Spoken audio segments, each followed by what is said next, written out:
From Maine's first television station, WABI, this is TV5 News. Good evening, and thanks for joining us for TV5 News at 5:30. I'm Brittany McCatton. And I'm Sierra Whaley. A Vinyl Haven man died after his vehicle crashed into a tree, according to the Penn Bay Pilot. It happened on Pequot Road yesterday afternoon. According to the publication, emergency responders tried reviving the driver, 67-year-old Randall Farnham, but he died a short time later. No one else was in the car. Authorities say it appears Farnham suffered some type of medical event leading up to the crash. Winthrop police say they have a potential suspect in the case of a stolen camper in Monmouth. Winthrop Police Chief Paul Ferland says the camper was reported stolen in April in Fayette.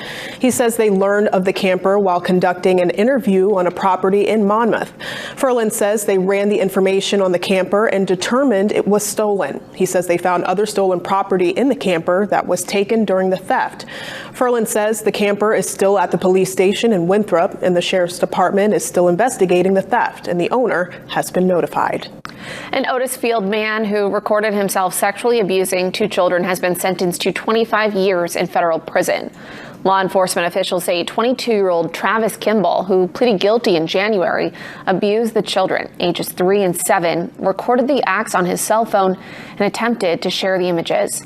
Prosecutors describe Kimball as a predator whose jobs put him in close proximity to children, including one he abused at a daycare where he worked. His defense attorney said in court documents, Kimball understands his actions were unconscionable and he's getting treatment.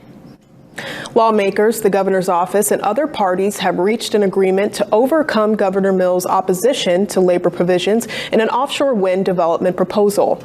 Mills vetoed the bill because she feared it cut out thousands of workers and tipped the scales in favor of out-of-state companies.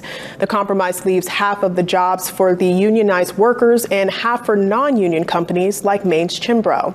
That sets a path toward final approval by the Maine Senate and House when they meet later this month. The bill calls for the state to procure 3 gigawatts of electricity from offshore wind turbines by 2024. Federal health officials have approved the first over-the-counter birth control pill. Today's FDA decision means once-a-day Opill can be sold without a prescription. Bradley Blackburn reports the approval comes as some states have passed laws that restrict women's reproductive rights.